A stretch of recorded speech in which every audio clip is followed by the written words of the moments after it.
It is now my honor and privilege to introduce one of those change makers, Justin LaPree. Justin is the founder and president of Heroic Path to Light.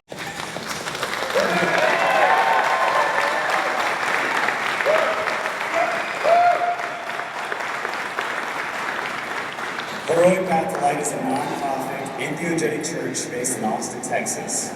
I grew up. This organization champions entheogenic therapy as a tool for the veteran, first responder, and Gold White Star communities. Justin's diverse background as a decorated Marine, veteran, ex-Wall Street salesman, entrepreneur, and former Austin firefighter serves as the foundation for his commitment to mental health advocacy. His personal encounters with a traumatic brain injury and complex PTSD catalyzed his discovery of the life-saving potential of entheogenic therapy. His mission, born out of his own journey to recovery, centers on providing holistic alternative therapies to address mental health issues at their core in a legal, secure, and sacred environment. Justin is not just an advocate, but a pioneer for entheogenic healing, striving to empower those facing mental health challenges and reclaim their lives to reach their fullest potential. His ultimate vision, healing America in America. Please welcome Justin LaPree.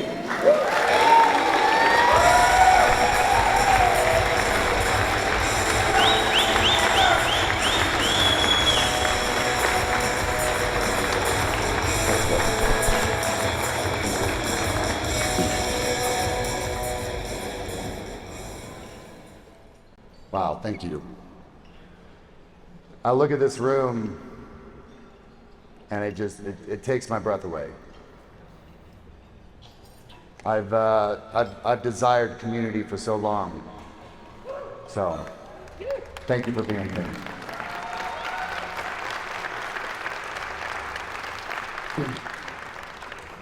So on November 11th, 2018, I was sitting in my white Toyota Tundra. It was just after 11 p.m. at night. I just got off a traumatic call where a young girl died. And that was at my fire station number 1 in downtown Austin. I had my loaded SIG 45 on my lap. Tears were falling down my face, thinking of Stella and Leo, my 4 and 2-year-old children that I was about to leave behind. And then the tears stopped rolling. And I realized that that 45 cartridge that I had loaded was the relief that I was seeking.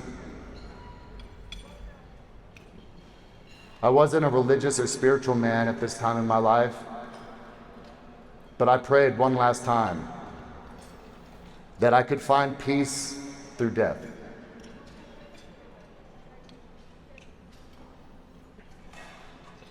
When I put that gun in my mouth, I pulled the trigger, the hammer dropped, and then there was silence. And my eyes popped open, I'm like, I'm still alive. So I dropped the magazine, it was empty. I racked it back, it was empty. And I just sat with that for a moment. Somebody in my circle, somebody at my station, loved me more than I loved myself, and knew that I had some more life to live, that I deserved to be here. I deserved a second chance. To this day, I don't know who that person is, who that guardian angel is, who to thank. I think that's the best gift of all of that. How beautiful is that? That somebody in my community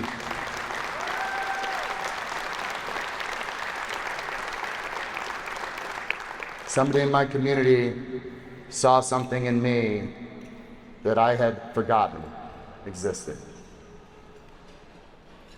So I took some time off. A good friend of mine, Marine Corps buddy, sent me a book, How to Change Your Mind by Michael Pollan. Amen. And it opened up a world to me. You know, I served in the Marine Corps from 2001 to 2005 during the invasion of Iraq and the Battle of Fallujah. And when I came home and got out, we didn't have any transition programs. I went into the VA system, over-medicated,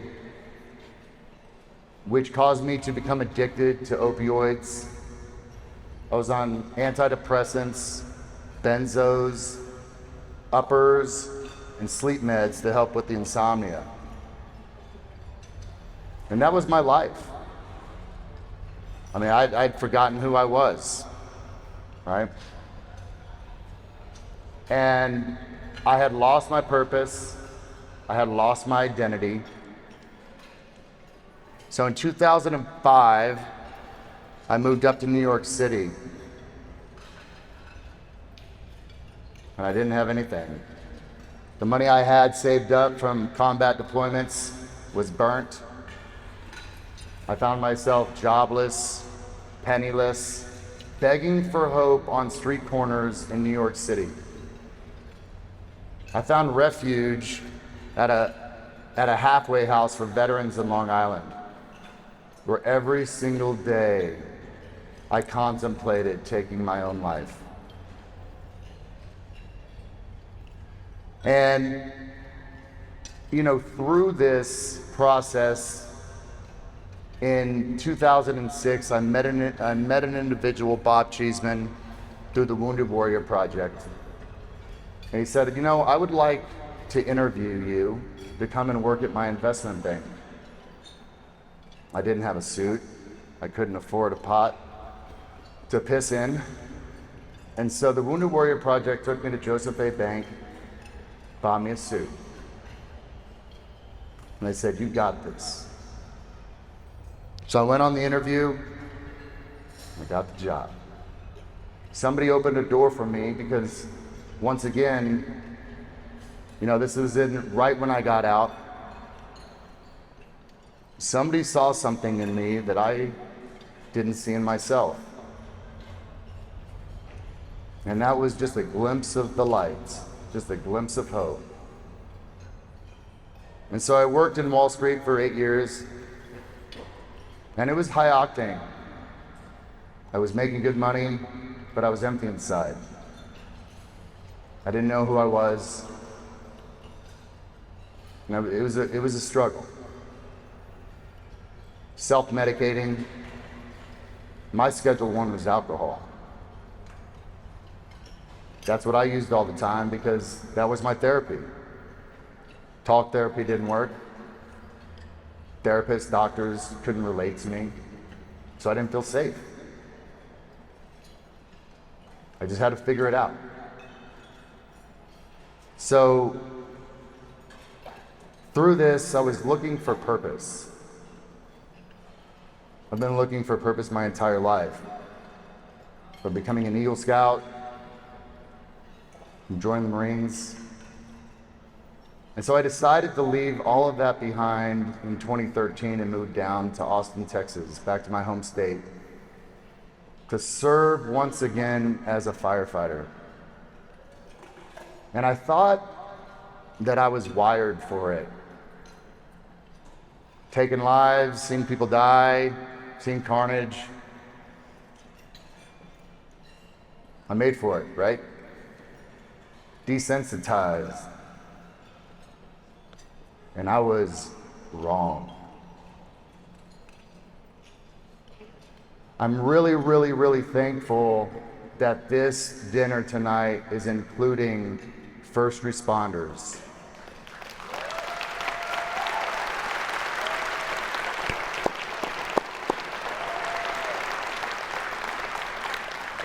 By a raise of hands, who is a first responder, frontline worker currently or retired?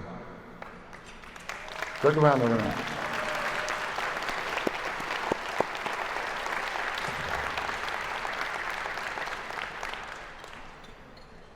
I'm here fighting for each and every one of you. and every single veteran in this room, because that is not what defines you. You are human, just like me. We are spiritual beings having a human experience, not human beings having a spiritual experience. Just want to let you all know that.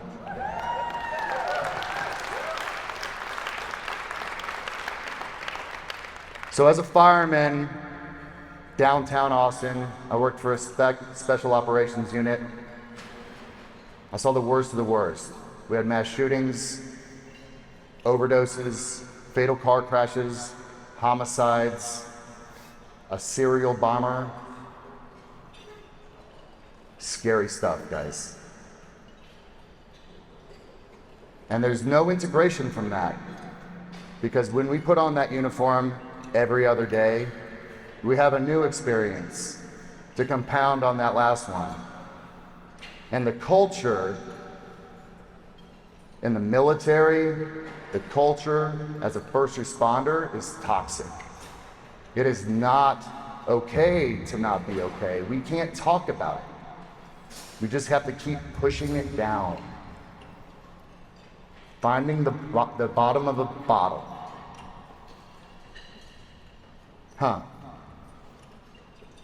I've lost 15 friends to suicide since 2005. Those spouses, those families, those children are forever traumatized from that decision. I'm here fighting for each one of those. I'm here fighting for all of my friends that continue to suffer every single night, not knowing that this work exists. Thank you, Rick, for pioneering the way for us to follow.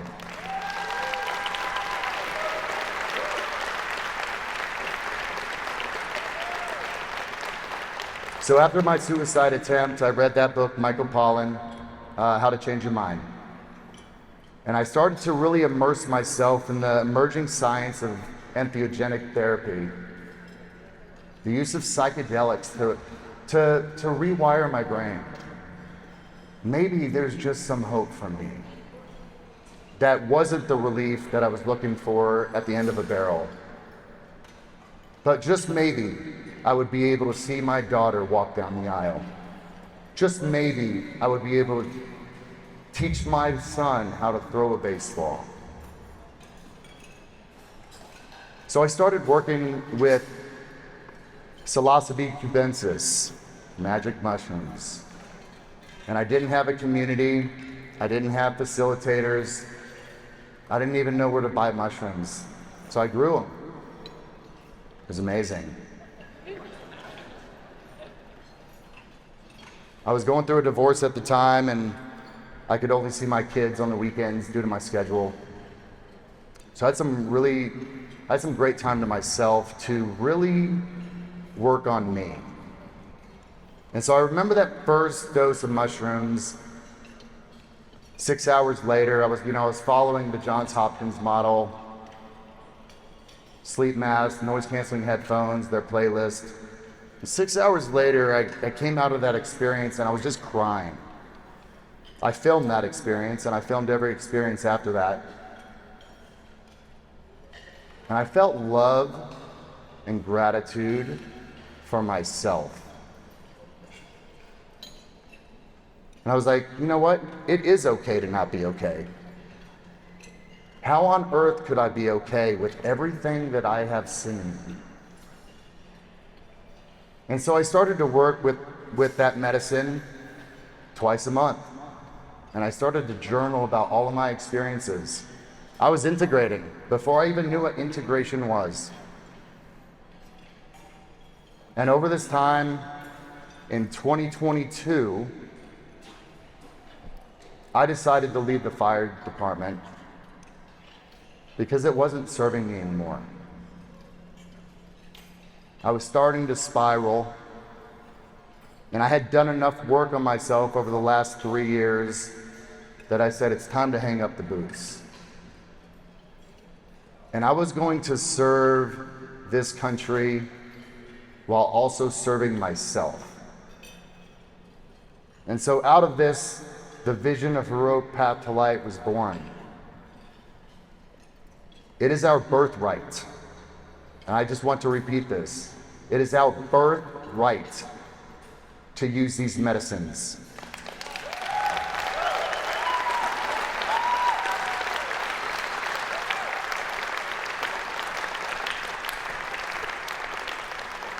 I had to heal myself because I couldn't afford to leave the country.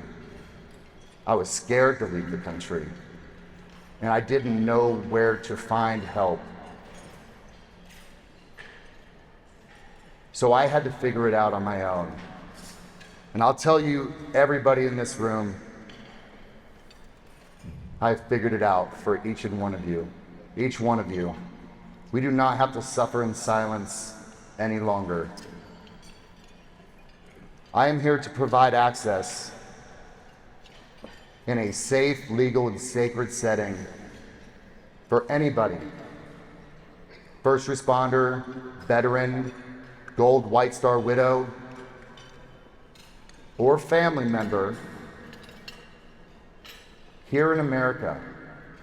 You do not need to leave any longer.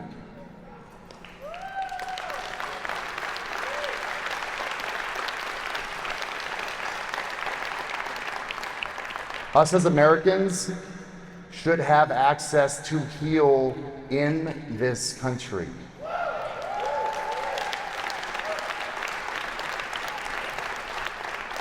So if you are a veteran, first responder, or a family member, or a Gold White Star widow, just know it is our turn to serve you. You do not need to pay to heal. We have you covered.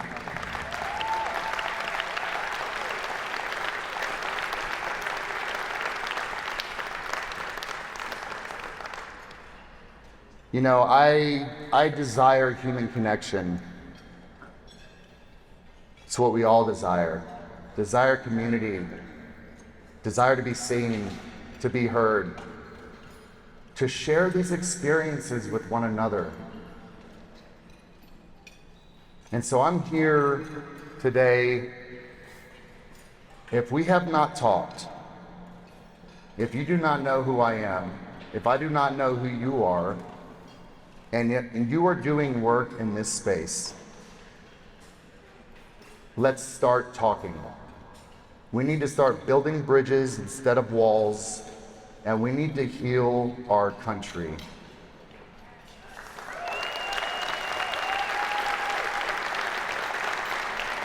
So with that, I want to thank everybody for coming here tonight. This is absolutely beautiful to see. I applaud each and one of you. I applaud the people that are out there contributing to the advancement of psychedelic science. It saved my life. And I have seen the light come back in my friends, my brothers and sisters, instantly with this work. It is the most phenomenal thing I've ever done in my life. It is the most purposeful thing I've ever done in my life. To hold space for another brother or sister to find their way from the darkness to the light.